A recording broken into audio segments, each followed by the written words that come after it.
Welcome back to Dolphins United, the platform for Dolphins. You heard me. We are back in the house. Man, there was some stuff said, wasn't it? Tua talking about something, contemplating retiring. Grier not giving us no information on the draft and,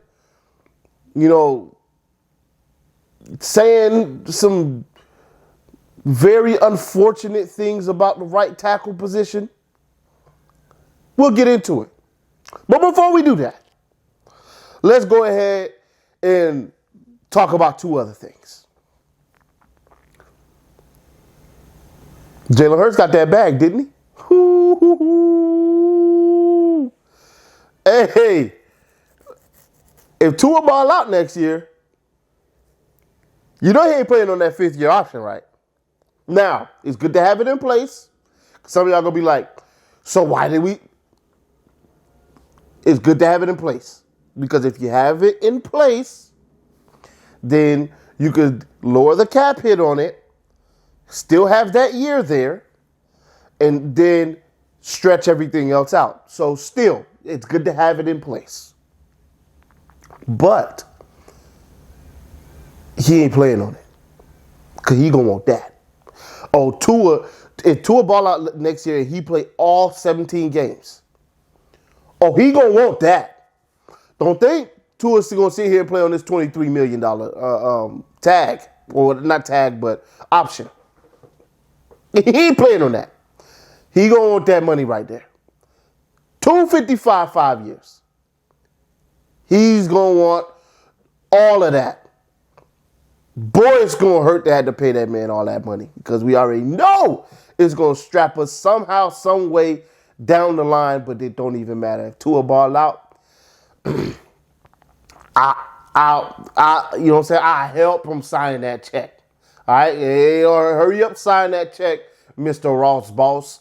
Get that man his money so we can go about our way because we got us a franchise quarterback. So it'll be bittersweet. But oh boy, Joe Burrow and my dog, and I'm going to put the meme up too. But they got that, you know what I'm saying, that Birdman stroll real quick. You know what I'm saying? I had to get the name, so I was struggling.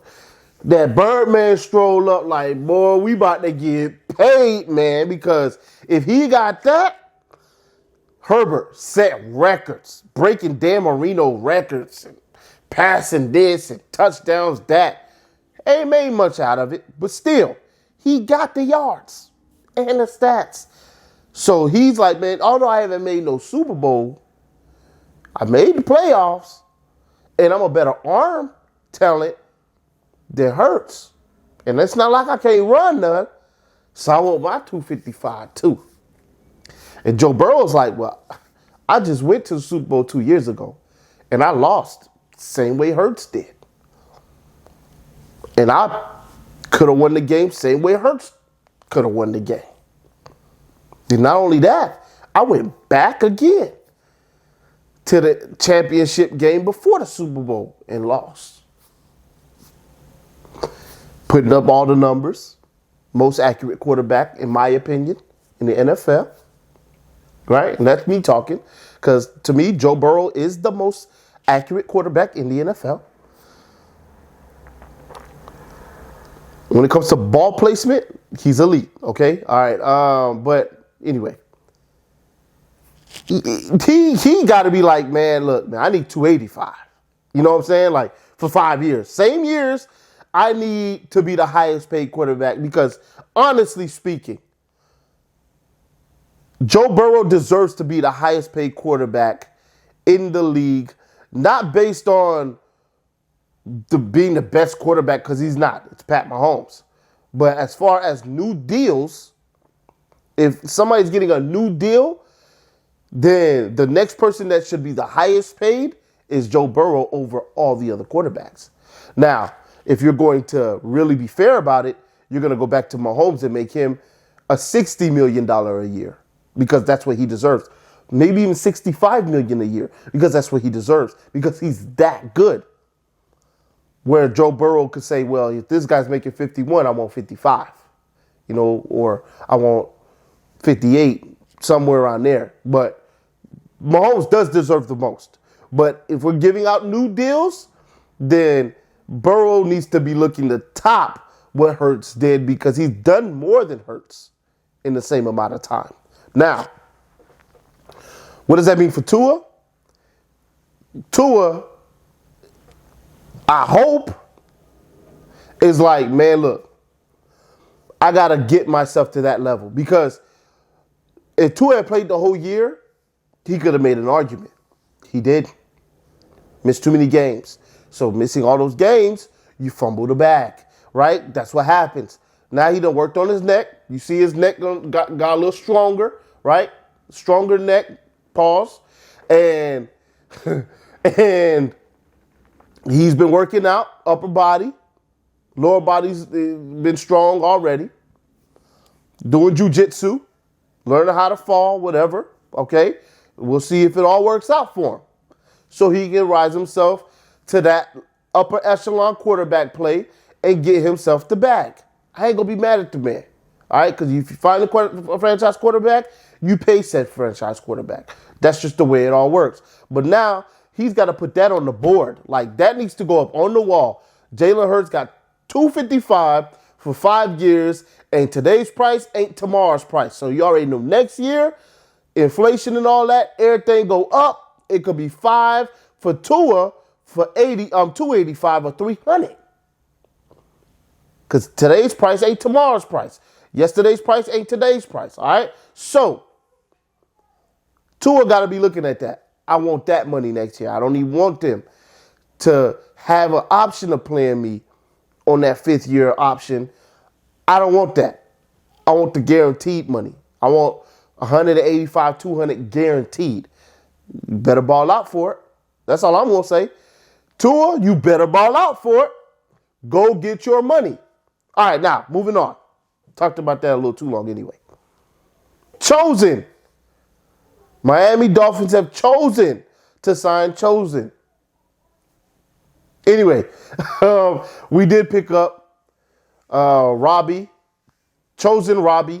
Anderson. Wide receiver, was playing for the Jets. Then he went to the Panthers. Then he got traded to the Cardinals. Then he went and signed with the Miami Dolphins. Numbers came out today. 1 year, 1.1. Couple $100,000 in signing bonus for a legit number 2/number 3 wide receiver. Great job, Grier. Nice depth. Now, I love the pickup. I hear up here ain't always solid with him, but let's hope that this year he can, minimize his distractions. Let's hope that Tyreek and Waddle can help him do that. But there's a guy on the team that may not belong anymore. Now, I was saying this. I said it in previous videos. All the wide receivers we have are short guys. 5'10", 5'9", and we don't have no guys that you can just throw the ball up to go get it. Chosen is 6'3". Even Cedric wasn't that tall. Cedric, I think, was like 6'1", 6'2". And Ezukama is like 6'1", 6'2". So 6'3" wide receiver you could throw the ball up to. And that's exactly what we needed. And he's fast. Runs a 4.3, 4.4 in the 40. That's exactly what you needed to have. And he's an insurance policy for if one of those guys goes down, he can be a legit number 2.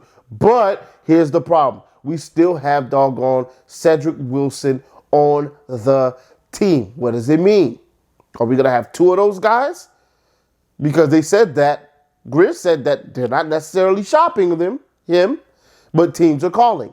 So either they haven't moved him yet because they don't like what they're hearing, or They haven't moved him yet because they want to get closer to the draft, see where some of these wide receivers go, and then see if a team has to up their offer because some of the guys that they were looking at getting in the draft are gone, So it's a waiting game. It's see if we can get a little bit better positioning in the draft by waiting it out and seeing if there's a run on wide receivers and certain wide receivers are gone. And then now it's like, all right, man, I know yesterday I was going to give you, I have 2 picks in the third. I was going to give you the later one, but I'll give you the other one now.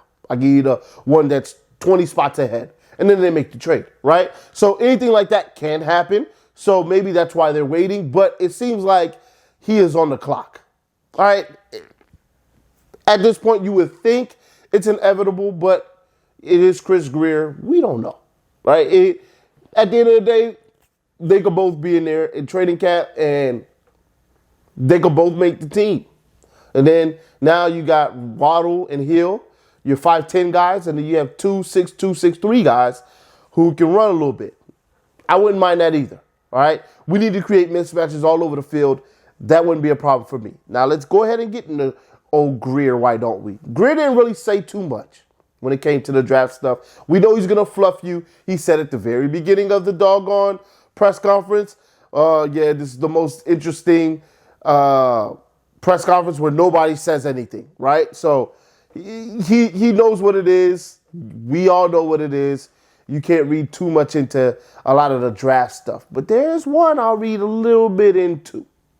And Dougley, shouts out to Dougley Durong, who I watch religiously at this point, of course. And if you're not watching him, then what's wrong with you, man?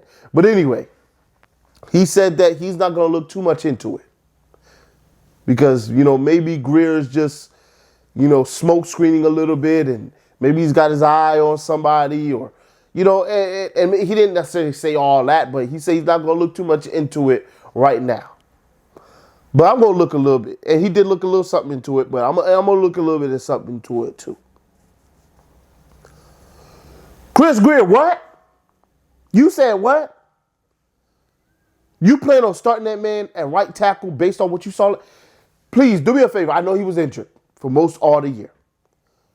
Go, please, do me a favor. Do me a solid.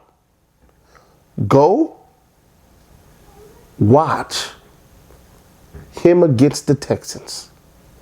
Just do me that solid. There's some clips that resurfaced on Twitter about that too. Go watch Austin Jackson this year against the Texans. Then come in the comments section and tell me you're okay with Austin Jackson being the right tackle for the Miami Dolphins, the blind side for our quarterback. If you can clearly watch that and say, yes, you're comfortable with that, then either you didn't see it or you don't know football, all right? Because it doesn't make any sense to me how you could fix your mouth to say we're expecting him to start, not just compete. He didn't say compete. If he would have said compete, I'd have been okay with that. I still would have drug him, but I'd have been okay with that. He said he expects him to start at right doggone tackle when he was a turnstile and almost, look, man, let me not get too hot about this. Let's hope he's smoke screening because he's got his eyes on somebody in the draft that he don't want nobody to think about because he said openly that he expects Jackson to be there at tackle. Let's hope there's a guy in the second round or the third round that he see. Now, we done seen that he ain't been that good picking offensive linemen.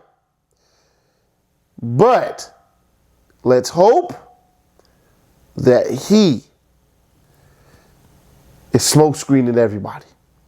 Because if we enter the year with Austin Jackson as the right tackle without viable competition, because if he becomes the right tackle and he had to fight for it and he won, I'm cool with that. But he better not be penciled in, then pinned in, because there were no viable options brought in to compete with him. I will blow a gasket, because if that happens, Tua can't make it through the year unscathed. Now, I'm not saying that he's going to have another concussion, but what if he tears his knee? Because Turnstiles does some karate stuff and lets the guy right by him, and Tua gets cracked blindside and gets hit from the opposite direction or whatever, knee blows his knee out. It's not just concussions we're worried about here. Anything can happen. Broken ribs, back issues, broken jaw, that happens at times with quarterbacks, broken hand, shoulder, knee, leg. Anything can happen, God forbid, of course. But if you put him, again, without viable competition to fight for that job, that is liable to happen. Boy, working with whoever he's going to be working with, and I've seen the video of him working, sliding his feet and stuff like that on the right side. I noticed that he's been working. I heard that he's working with Armstead as well. I hope it catches on, because last year he worked with Armstead as well. Okay? And he was still being a doggone turnstile. I hope it catches on, because, man, do we need better right tackle play. I'm cool with Eichenberg at left guard. At right tackle, I'm feeling about as queasy as one can, because, man, do we need to be better at that doggone position. Let's hope to God. Grier was pulling one over us and everybody else because he has a plan. But if he don't, boy, it better work out. Because to me, it's a fireable offense if Tua gets hurt because of Austin Jackson. Grier deserves to be fired if that happens. And I'll be calling for his head myself. Now let's move on. All right, let's talk about Tua real quick, and then I'm going to let you guys go. Tua, as he normally does, was very candid, very open about his situation, his process, and everything that he's been going through last few months. Some people been talking about Tua retiring or contemplating retirement, and they're making a big deal out of it. And I guess, in a sense, rightfully so, but I like to look at things sometimes a little different, I'll say. And to me, I'm not looking too much into that, contemplating retirement stuff. Because I don't think he ever truly considered it in himself to stop playing football. And I say that because last year when they asked him about if he would walk away from the game, he vehemently said no. Like, that's not even a thought on my mind. Okay? I think more so when he was saying that he considered it, it's that, well, I mean, I sat with the family and we considered all of the options, right? You know, like, if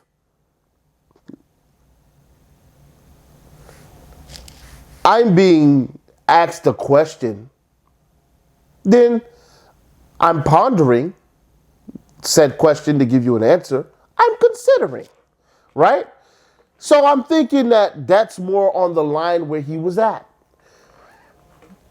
They're having a conversation as a family, and he knows in his mind he wants to play football, but he's going to consider everybody else's thoughts and, you know, take himself out of it, bird's eye view the thing, and, you know, consider, you know, what actually, although I know what I want to do, is the right thing to do here, void of emotion. So I think in that sense, he considered it. But I think Tua, although he did consider retirement, because that's what he said, knew in his heart that he wasn't going to stop playing just yet. Because that's all I've been hearing from Tua, is that he's going to play football. And he wants to play football, and he loves the game, and he finds it fun, and he wants to compete, and so on and so forth. Now,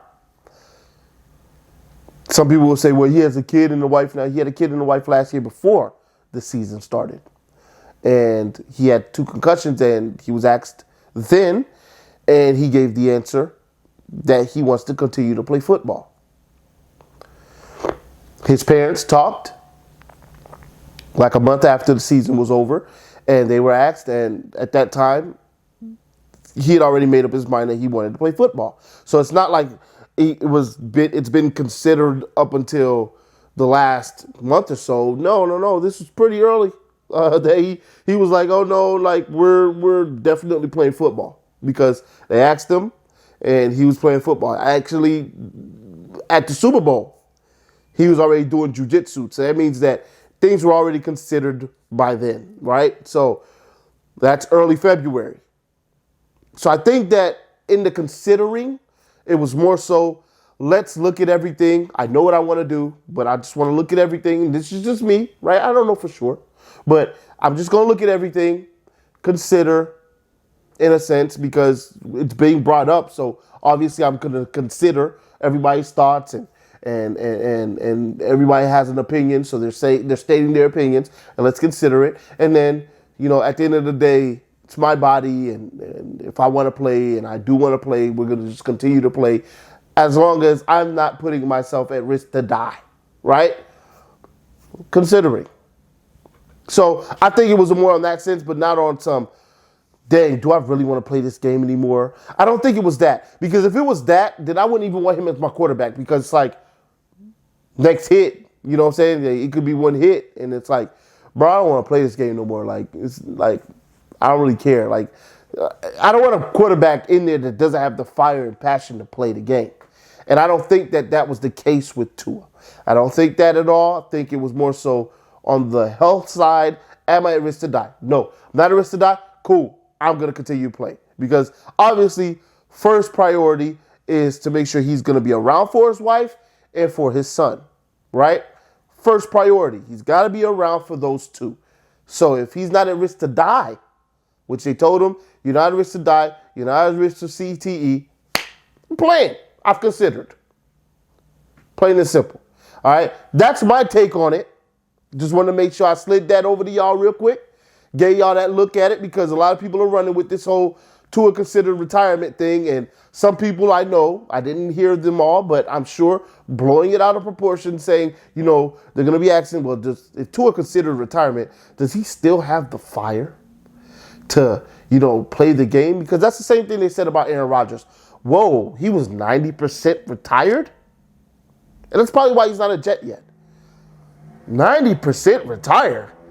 Well, I mean, do you still have the passion to play? Like, or are you just trying to get revenge on Green? Like, questions are just going to come up because you considered retirement.